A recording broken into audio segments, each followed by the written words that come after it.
friends, welcome to Rita's Paper Motif. Now I realize that many of you are new to card making, and I believe that if you memorize these basic card measurements that I'm going to share with you today, that you can create wonderful cards. I also know that some of you that are watching may have been making cards for a while now, and I just hope that this serves as a reminder of those measurements that you already use. Now, before I start sharing some basic measurements with you, please allow me to introduce myself. I'm Rita. I'm an independent Stampin' Up! Demonstrator, and I love to create card designs, scrapbook layouts, and 3D projects. Now, as a demonstrator, I also subscribe to the Paper Pumpkin. Now, the Paper Pumpkin is a monthly kit that appears in your mailbox at the end of the month if you subscribe. This Paper Pumpkin kit is inclusive, and by that I mean that all the supplies that you need to create the intended project are all neatly wrapped up in that box. And so I have some loyal subscribers that subscribe through me as their demonstrator, and in appreciation I am offering to those loyal subscribers a monthly gift, and here's how it works. So if you subscribe to the Paper Pumpkin through me, then I will with every paper pumpkin that you get, that includes a stamp set and an ink spot that is sent out to you monthly, then I'm going to also design my own card kit and mail it out to you. And that would allow you to make 2 cards. Now, these card designs are that I make are intended to show you different ways to use the stamps and the inks. And then I also offer once a month meetups so that we can make additional cards together and chat. And I call the meetups Connecting with Cards, but I call the group that will be that I'll be creating is called the Paper Pumpkin at the Paper Motif. So basically you have to subscribe through me to belong to that, and then we can share some different creations and just have fun with it. So also, as a paper crafter, I use Stampin' Up! Products 98% of the time. And I welcome you to shop at my online store for some of those products. And I wanted you to know that there is some really great news right now, and that is Stampin' Up! Is offering with every $20 purchase. So if you make a purchase for $20, then you earn 10% in rewards. If your purchase is $40, you still earn 10% on that. So it's just a matter of what your 10% would be, because it's going to be 10% of your total purchase. I hope that made sense. But the qualifying purchase does start at $20. And once you earn those rewards, you can save them up. You can bank them as long as you use them within a year, or you can use them as you go. So it's kind of like a loyalty program. So I really wanted to share that with you. So just so that you have, so you're aware. All right. So now let's move on. I wanted to go ahead and start with what we're talking about today, or what I wanted to share with you today. I wanted to share some basic measurements that will help you when you're creating an A2 size card. Now, when I create, I sometimes will use a mini slimline card size base, or a 5x7 or a 4x4. But those are not what we're going to talk about today. We're going to talk about the A2 size, and I do use that 85% of the time. Now, this is a card size that will nicely fit in a medium envelope. And I just want to be clear here. A2 is referred to as a card size, not a card weight. When you start talking about paper weight, that's a whole different discussion, and it's not for today. So when we look at our 8.5 by 11, because that's what an A2 size card is created from. You will see that you have 8.5 at the top, 8.5 at the bottom, 11 on one side and 11 on one side. Or you could just switch it, but it's still the same measurement. So 11 inches on two sides and 8.5 inches on two sides. Now this cardstock that I'm using today is basic white, but it is so popular that they're out. Stampin' Up! Is out of stock right now. They're trying their hardest to get it right back in there, but you know, we've all gone gaga over this basic white, this thick basic white cardstock, and there's a reason for it. And once you work with this basic white cardstock, you will understand. All right, now when you, if you'd like to get your basic white cardstock, you can always do that by going to my online store at ritaspapermotif.com. Just click the Shop Now button, and then you'll be able to purchase it. Now, let's take a good look at this sheet of cardstock. It has, like the sides that I talked about, but it has a lot of possibilities. If we take this 8.5 by 11 inch piece of cardstock, and I'm just moving that out of the way to bring this cardstock in. This is still 8.5 by 11, but if we cut on the 4¼ inch side, so if we put it in our trimmer, I'm not going to cut this, but I'll show you how I position it. If you position it on the 4¼ which is right here, and you cut up that along the guide, you might want to make sure it's lined up there on the line, and you cut it, then something magical is going to happen, right? You're going to get two pieces of cardstock that look like this. All right, these are wonderful, right? Because now you have two card bases. But then you need to decide what you want to do with these two card bases, because obviously this length is not going to fit in a medium-sized envelope. So now you can score them.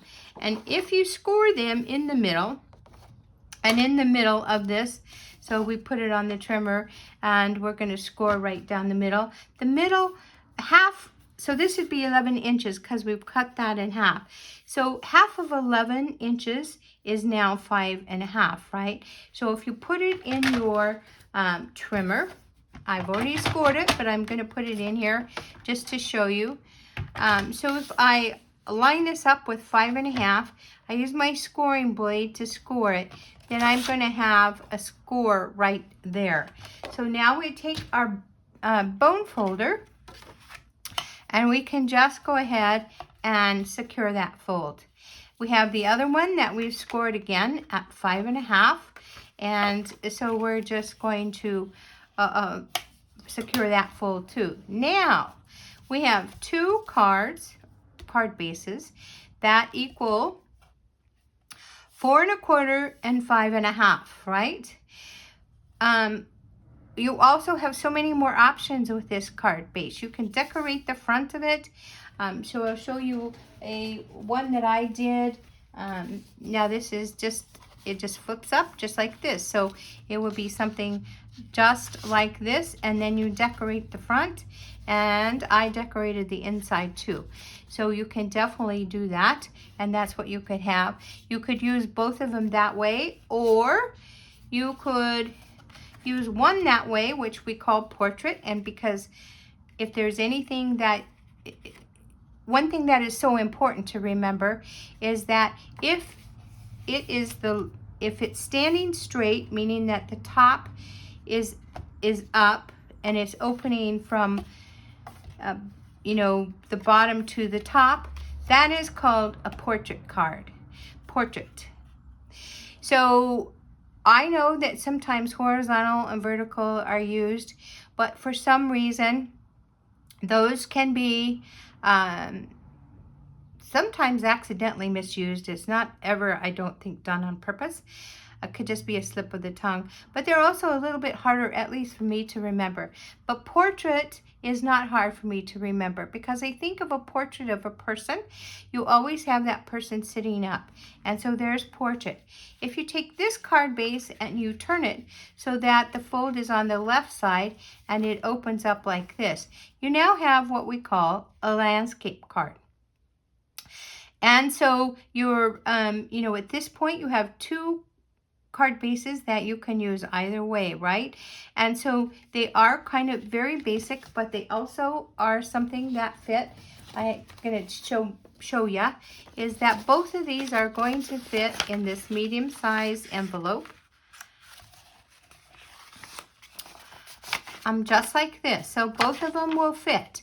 Now, when you decorate your card and they fit in this medium-sized envelope, so long as they're not too thick and not too heavy, then you really only need one postage stamp, right? Or the postage stamp for the basic mail. Okay, so let's put this aside. So now we have two card bases that we've talked about. Put those to the side too. Now, if we take that 8.5 by 11 inch that we spoke about in the beginning, and we turn it to the side so that the 11-inch side is at the top of your trimmer, and you cut it down the middle, then you're going to have two cards. We'll just put them right here so you can see that. Maybe that visual is good. And so you're going to have two card bases this way. Now, when you go to make them into card bases and you want to score them, then half of this now is the 8.5 inch side. So half of 8.5 is 4 1/4. So you will put them in your trimmer or scoreboard. If you use a simply scoreboard, that works too. And then you're just simply going to score them down the middle, and that gives you your card base. And now out of one sheet of 8.5 by 11, you have two card bases. And so the same thing works here as well. If the fold now is on the left and it opens up this way, but the tallest is standing tall, it now becomes your portrait card. If this card folds from the bottom up, so the fold is on the top, then you guessed it, this becomes your landscape card. So two different card bases, and well, let's see, I'll just put them like this so we can fit them in. So they've been cut, they've been cut differently. This was the 8.5 by 11, where the 8.5 inch side was at the top, and we cut them down the middle. And we have these two cards. They become 4 1/4 by 5.5, and you can use them either way. You can use them so that they open from right to left, that meaning that the fold is on the left. You can use them so they open from the bottom to the top, the fold is at the top, portrait, landscape. You can turn your card base around, and then we cut this at 5.5 and score in the middle, and we also get two card bases. The one that opens, and then you score them in the middle, so half of 11 is at 5.5, right? And that's what we cut it, and then we scored it at 4 1/4, and that gives us the card base that then becomes a portrait and landscape. And you can do so much with both of these. You can do your regular portrait, you can take these and score them again, and so I'm going to show you that. So let's just look at that. So if we take that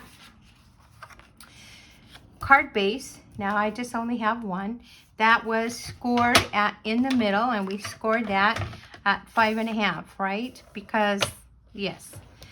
All right, oops, I didn't have that straight. That's not good. You want it straight, you want it flush up here at the top of your trimmer.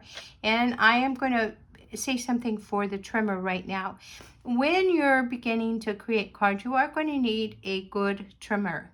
There are a lot of trimmers out there. I'm going to tell you that I love this trimmer. It has an arm that reaches out to 17 inches. So if you are a scrapbooker, you will find that useful. It has two blades on it. It has a scoring blade and a cutting blade, and they sit right here on this guide. It has measurements on the side here. Now I put some tear and tape on the back of mine so that I can see those measurements better. Some of us, as we get older, our vision might not be as sharp as it was, although I went through a time where I wasn't seeing very well at all, and after surgery I do now have back my vision. Thankful for that.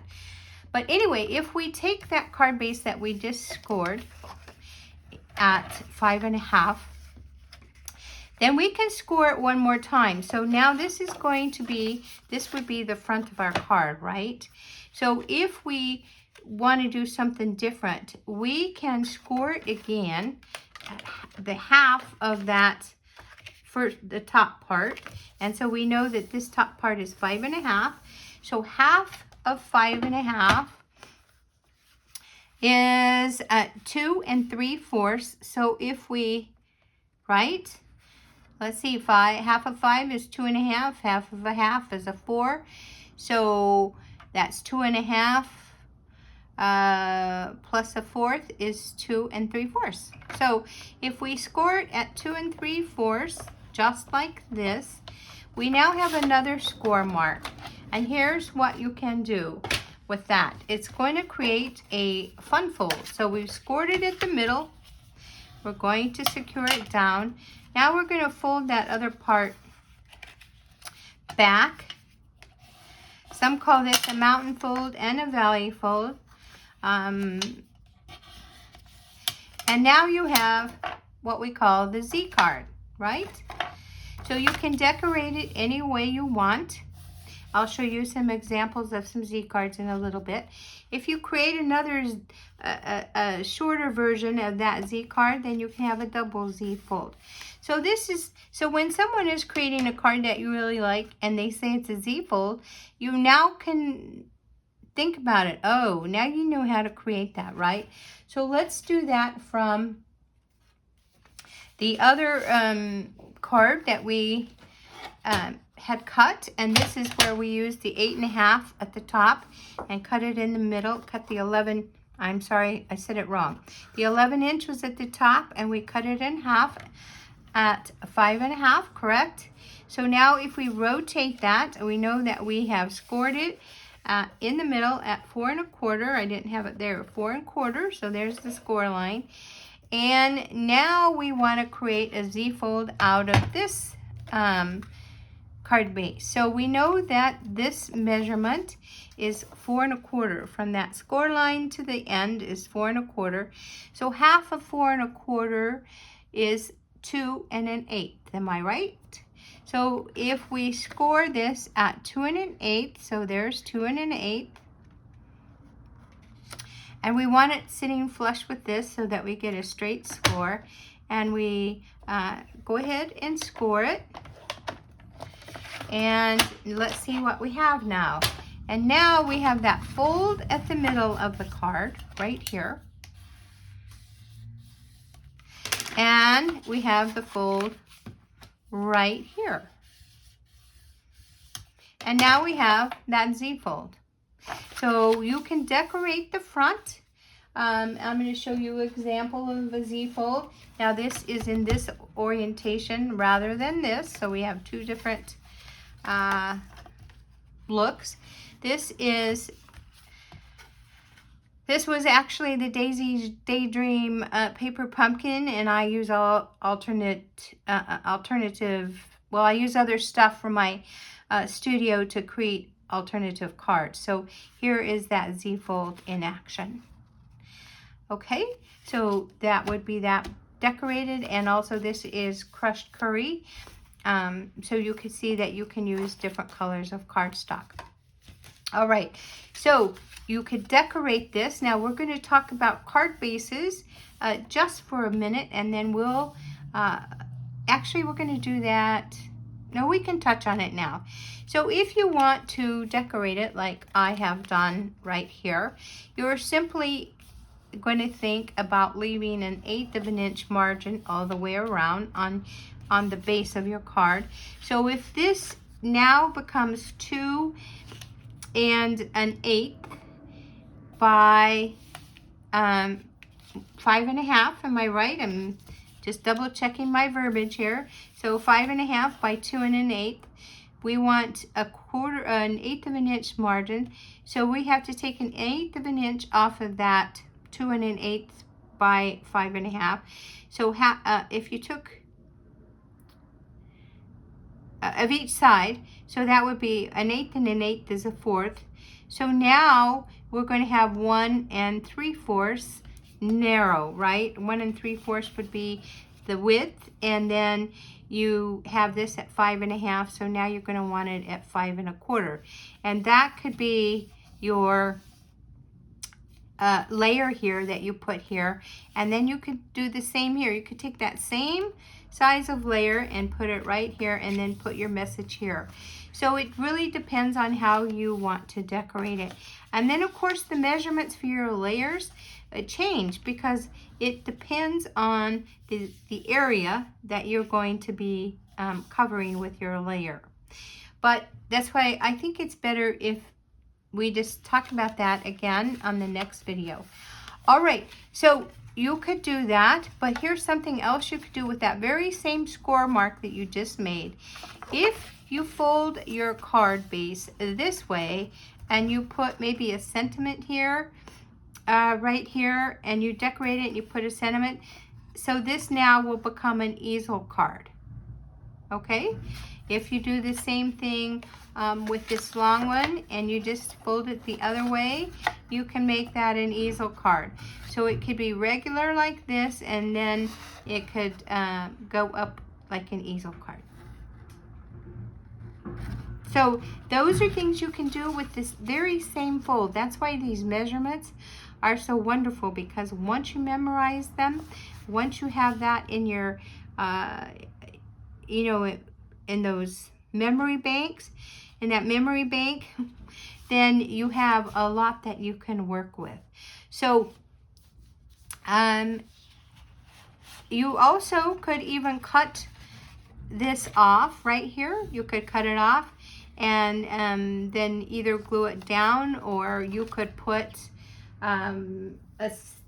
another piece of cardstock here, like, or something like this, and then that you could just open it up that way as well.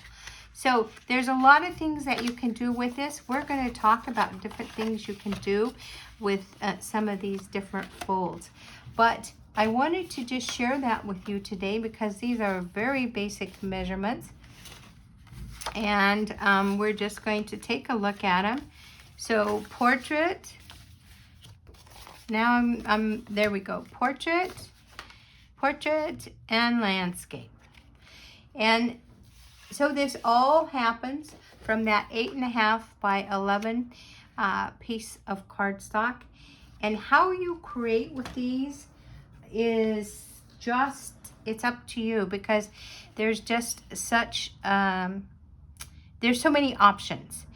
And so I want to tell you that I'm going to share with you some different ideas for the Z fold, for just for that scoring halfway on the front part of your card. Now I'm going to be showing you some card designs that I have, and I'll be doing that probably on Monday. So just look for that video, and if you're watching on YouTube, that's easy, because all you really need to do is subscribe to my channel, hit that notification icon, and then you'll be notified of any new content that comes up. And so you'll be able to see what's going on. Now I did want to show you one more fold, and that is, if we take that long, this was the I'll just show it again, because it's good for me to renew in my mind as well as to share with you. If we took that 8.5 11 and scored it and cut it in the middle, scored each half in the middle, we had that. And now I have them all over. We have this design, right? But what if we don't score in the middle? what if we do, let's do that, what we did kind of like a Z-fold, but let's change it up a little. So if we take half of that, this was the Z-fold. So if we take something like this, but we don't score it in the middle, now let's measure what we scored just so I get it right. So it's 2 1/8. So if we score 2 1/8 right here, right there is 2 1/8. And then let's do something else. Let's flip it and score at 2 1/8.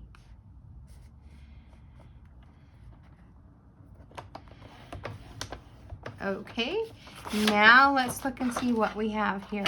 Now if we fold that, whoops, I was creating a fold there that isn't. If we fold that, where's our bone folder? And then we fold, what did I do wrong? I did something wrong. Wait a minute.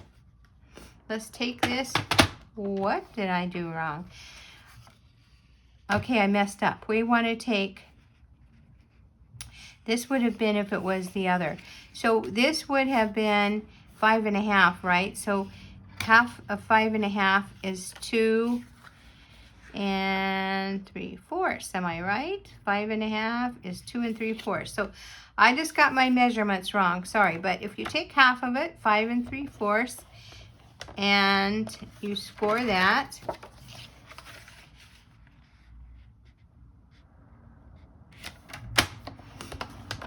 now we're going to have something totally different.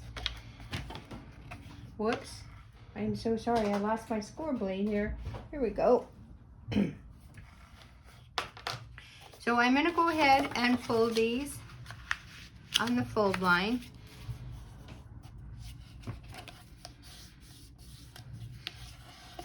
Now I won't use this card base. You can sometimes get that old score mark out, but sometimes not. And maybe if I covered it, that would work too, but I'm just using this for demonstration purposes. So we were gonna, I just got all of these measurements mixed up, and that happens. But we know that when we take that long one, that we're going to be, if we're going to be doing scores on the top and we want to do it in half, we know it's going to be at 2 3/4. This now becomes a gatefold card. If we take that long piece, I think I have a long piece here. This, not long piece, short piece. That's how I got messed up. And we want to do the same thing. I'll move this to the side. Let's see, and this is the one that we're going to score at 2 1/8, right? Because, yes, that's right. That's, all right, and we're going to score it at 2 1/8. We're going to flip it. Now, sometimes you can do the long measurement too. I just flip it. It's just, it kind of just refreshes that 2 1/8, although I messed up. But all right, so now we have 2 1/8. Now let's take our card out. We're gonna fold that,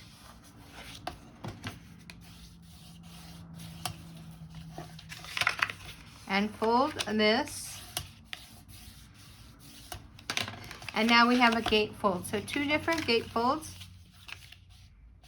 And you can decorate these as well. So I'm going to show you a gatefold in this orientation.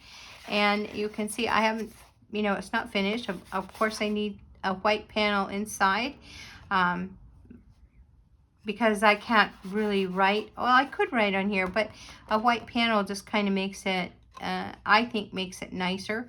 So I'll put a 5 1/4 by 4-inch panel here of basic white, and then I'll stamp and write my message, personal message, and then it closes like this. So this one happens to close like that. So I have on purpose put the sentiment a little off of this folding panel, and I put this sentiment a little off of this panel so that they kind of overlap. And when they both overlap, then what happens is they lock that into place. Because if you have a card like this, it will, when you reinforce it, it will stay closed a little bit. But to secure it so it'll fit in your envelope, you can do something like this, or you can make a belly band. And so that's another thing that you can do to keep it closed. And then when the recipient gets it, they remove the belly band and they see your beautiful card. So that's kind of an example. So those are the different folds and scoring marks and cutting marks that I wanted to show you today. But they all start with your portrait or landscape card bases, and these are all A2 that fit in a medium size envelope. So I hope that this was helpful to you, and again, don't forget to subscribe to my channel, and if you're watching on Facebook, please consider following me, and come back again. I believe it'll be on Monday, and we'll look at some different ways we can work with those two folds that we talked about. All right. Thank you so much for joining me. Have a great weekend. Bye now.